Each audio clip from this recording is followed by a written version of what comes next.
The first thing you notice in Pompeii is not the ruins. It is the silence. Streets once filled with carts and laughter now lie frozen under ash.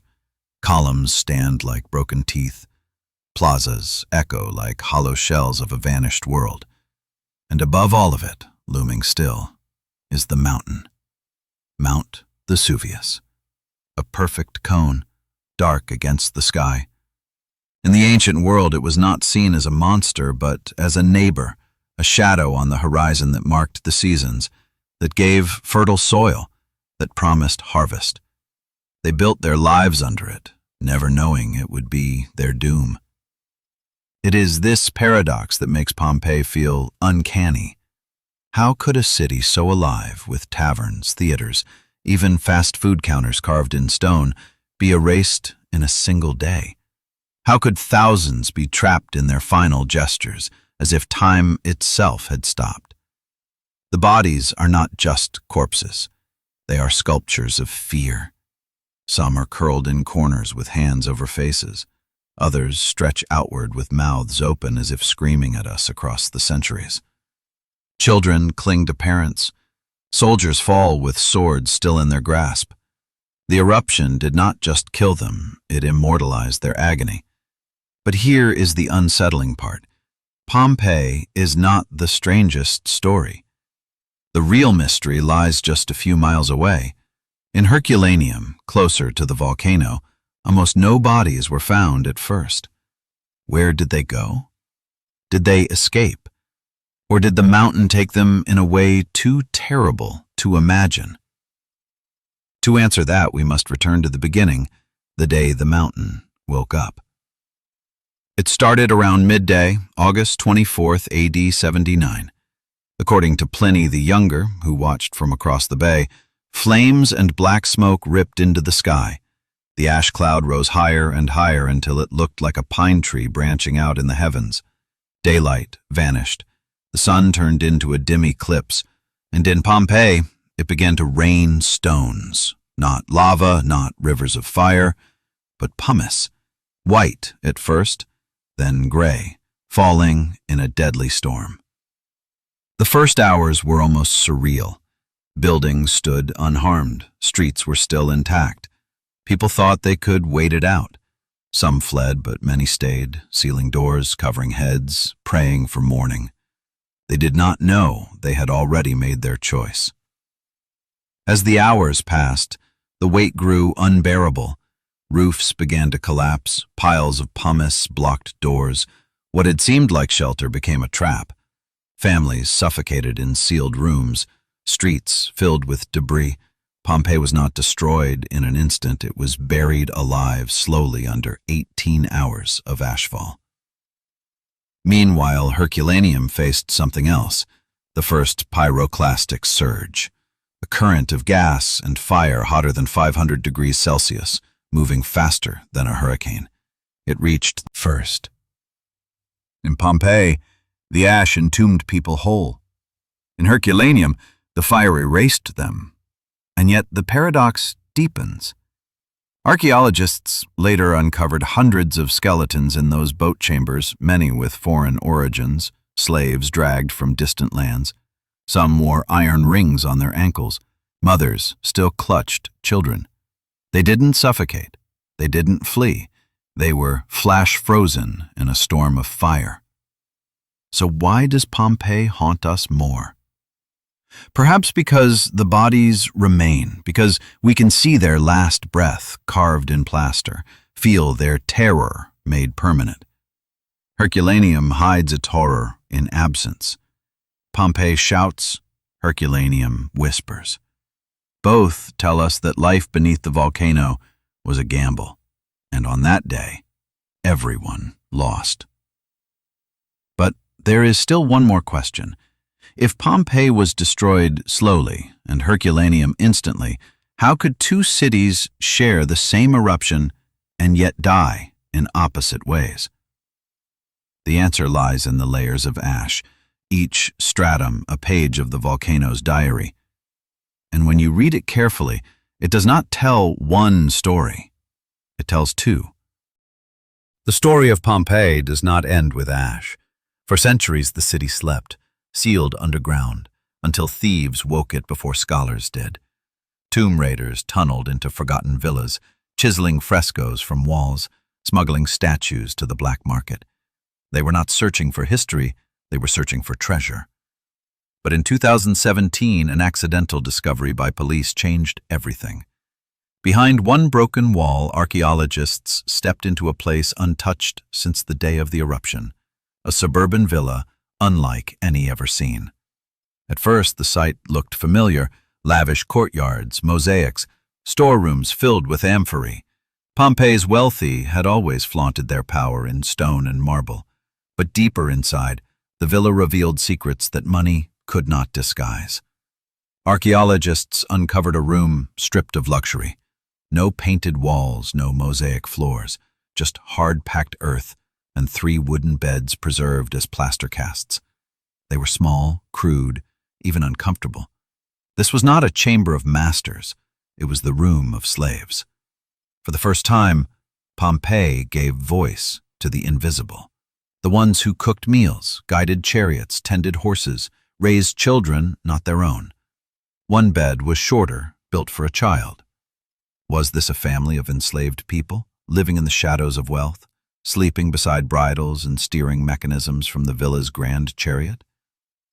In this room of silence, history whispers louder than in the halls of marble. It is not the gold that survives, but the ghosts of the ordinary. And then came the discovery that stunned even seasoned archaeologists. In a stable near the villa's entrance stood a ceremonial chariot, its decoration of bronze and silver still gleaming after 2 millennia. It was no tool of farming, no wagon for trade. This was an object of display, of procession, a machine of power. And yet, just meters away, 3 beds reminded us who pulled the weight, who held the reins, who slept on the floor while their masters paraded above. This is the paradox of Pompeii. It freezes both splendor and suffering in the same breath. Archaeology here is not about statues or jewelry. It is a detective story written in plaster and ash. Who lived in these rooms? What were their names? Did they die in the eruption, or did they run into the chaos outside? Some clues remain. In nearby chambers, 2 bodies were found lying in a cryptoporticus, an underground passage. They had fled downward, seeking shelter from the storm of falling stone. But the pumice did not spare them. The ash trapped them, immortalized them. Their story is not of survival, but of desperation carved in stone. Pompeii's villas teach us that history is never one-sided. We see the banquets, but also the kitchens. We admire the chariots, but cannot ignore the slave beds beside them. We remember the masters, but the ashes preserve the servants too. And in the ruins, where silence is thick and the air tastes of dust, we realize that the eruption only bury a city. It exposed truths Rome itself tried to hide. At midday, August 24th, in the year 79 AD, the mountain that had slept for centuries woke with a violence Rome had never imagined. Mount Vesuvius tore open the sky. A column of ash, pumice, and flame shot more than 20 miles high, blotting out the sun. Across the Bay of Naples, people paused, staring at the impossible cloud, mushrooming like a pine tree, its trunk of fire, its canopy of smoke spreading wide against the heavens. In Pompeii, the first stones fell like hail.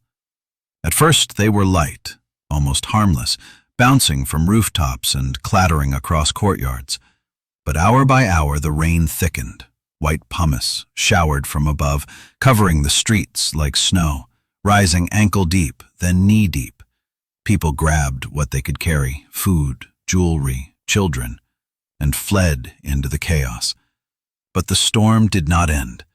By nightfall, the pumice had turned gray, heavier, sharper. Roofs sagged beneath the weight, walls cracked, entire houses collapsed with a roar, burying families who had thought their homes would protect them. Some fled toward the gates, hoping to outrun the disaster. Others sheltered in basements, cellars, underground passages. In one villa, two men huddled in the cryptoporticus, clutching each other as the world above disintegrated. They had escaped fire, but they could not escape stone. For 18 hours, the sky rained death. The air grew thick with ash, dark as midnight at noon, choking lungs, burning eyes. It was not lava that killed Pompeii. It was the sky itself turned against them. And yet, not far away, in Herculaneum, the story unfolded differently. While Pompeii drowned in falling pumice, Herculaneum was spared the rain. Many of its people escaped north toward Naples, carrying whatever they could. Streets that should have been filled with the dead remained eerily empty. For a moment, it seemed as though Herculaneum had been blessed, while Pompeii was cursed. But blessings in the shadow of a volcano never last. Around midnight, the great column of ash that towered above Vesuvius faltered. Its trunk collapsed under its own weight, and the sky itself came crashing down. This was no gentle rain of pumice. It was a pyroclastic surge, a hurricane of ash, rock, and gas, burning hotter than 500 degrees Celsius, racing downhill faster than any horse could run. It struck Herculaneum first. Those who had lingered by the shore, who had sheltered in the vaulted boat chambers near the beach, never felt the end. Flesh boiled away in an instant. Skulls cracked from the heat.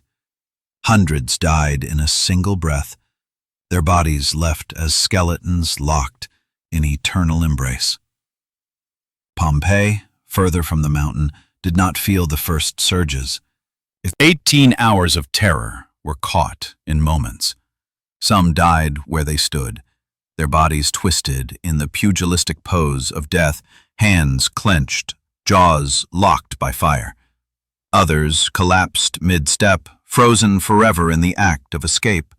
The eruption did not end with one surge, but many.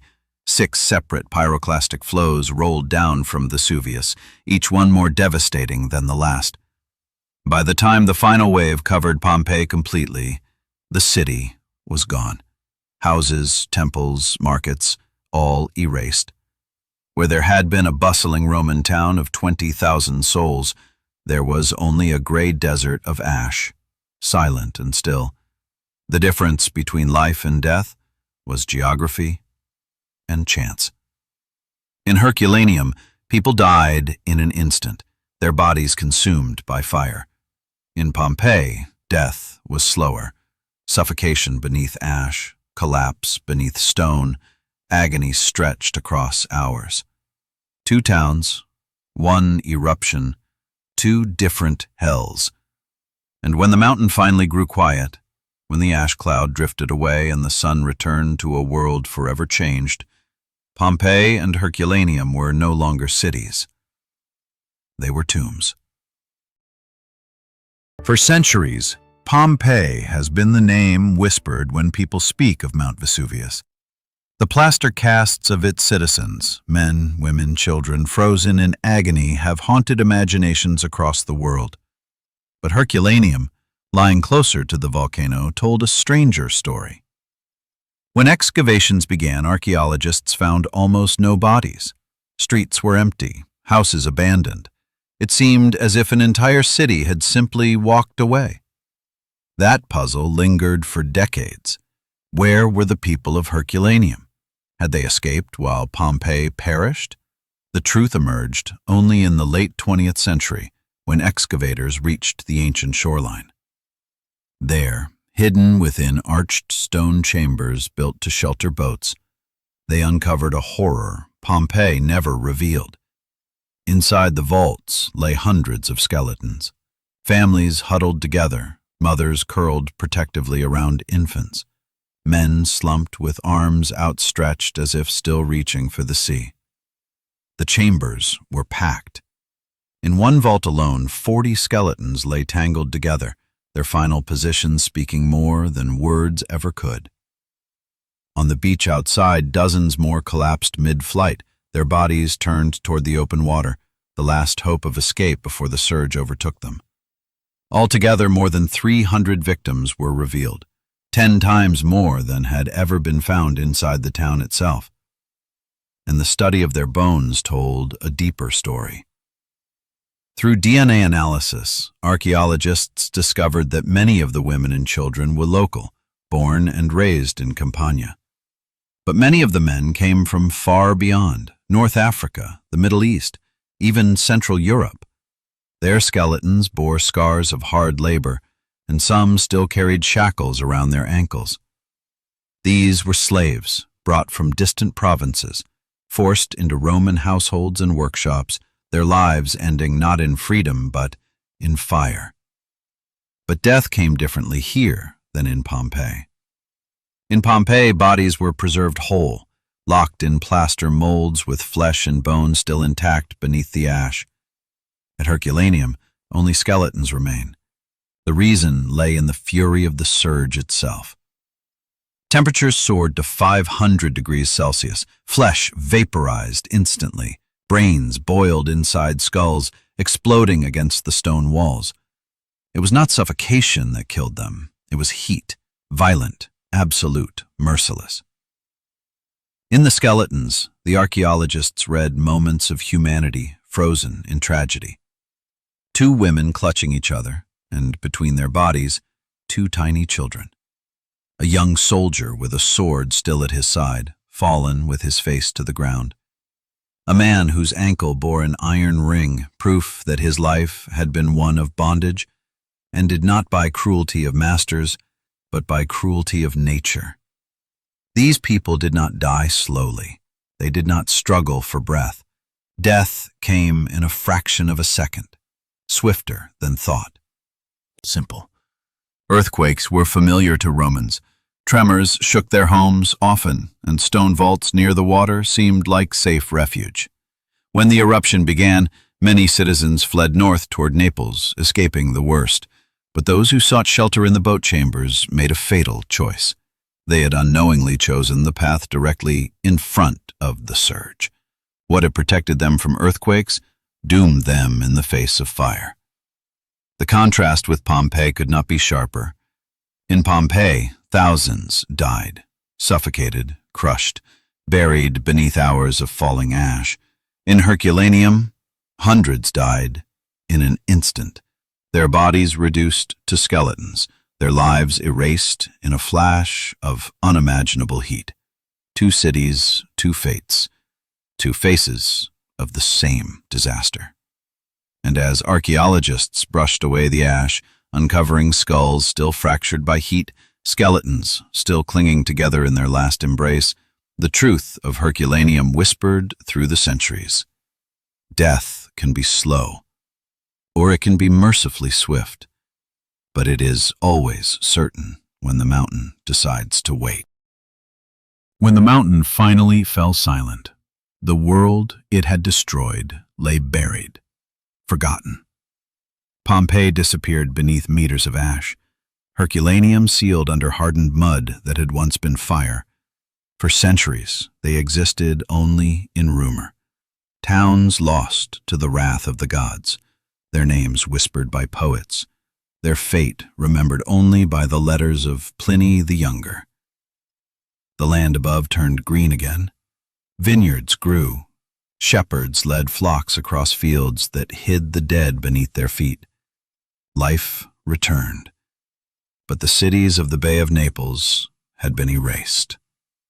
For nearly 1,700 years, Pompeii slept.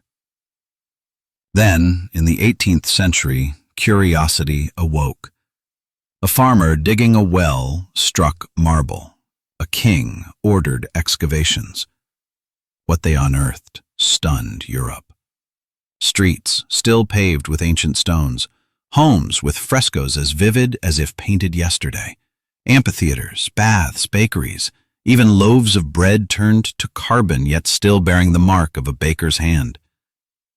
But above all, they found the voids, the hollow spaces where bodies had once been, their flesh long vanished, their final shapes preserved in ash. Archaeologists poured plaster into those voids and watched as human forms emerged. Men collapsed mid-run.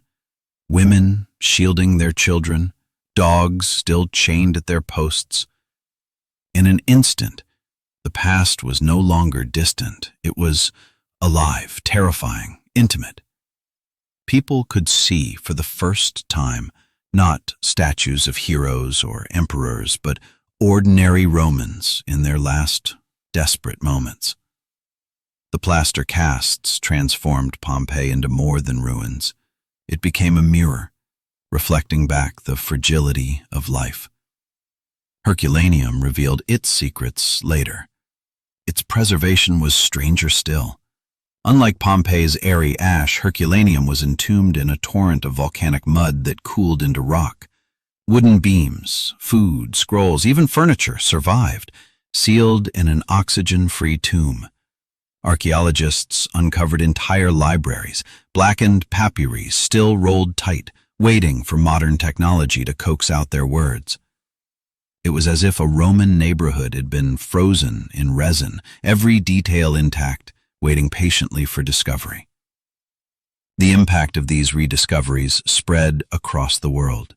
Writers, painters, architects all turned to Pompeii and Herculaneum for inspiration. The frescoes influenced European art. The villas inspired new architecture. The skeletons and casts inspired both fascination and dread. Here was a civilization not as myth, but as reality. Streets filled with taverns and bakeries, with graffiti scrawled on the walls, with bodies that told of both wealth and enslavement. But with the wonder came unease. To walk among the casts of Pompeii is to walk among vulnerability, and the mountain still looms. Vesuvius has erupted many times since AD 79, though never with such fury. Today, millions live in its shadow, their lives entwined with its soil, their homes built on land made fertile by the very destruction that once annihilated cities. Scientists monitor its tremors. Governments prepare evacuation plans, but deep down, all who live there know the truth. One day, the mountain will awaken again. Pompeii and Herculaneum are more than archaeological sites. They are warnings, carved in ash and stone. They remind us that nature can erase entire worlds in an afternoon. They remind us that wealth and slavery, freedom and bondage, beauty and cruelty, all end the same way when fire falls from the sky. And they remind us that though centuries may pass, the dead still speak. Their silence is louder than words, their final moments etched forever into the earth. The rediscovery of these cities gave humanity a gift, a glimpse into life nearly 2,000 years ago, perfectly preserved by tragedy. But it also gave us a burden, the knowledge that civilization is fragile, that what feels eternal can vanish in a single day. Pompeii's bodies, Herculaneum's skeletons, the letters of Pliny, the frescoes and scrolls, all whisper the same truth. We are temporary. The mountain is not. And so, as visitors walk today through Pompeii's streets, past its theaters and temples, through villas painted with gods and gardens once full of laughter, they walk in the company of the dead. They walk in a city that died but could not disappear. A city that stands as both memorial and warning. A city that tells us in its silence to never forget.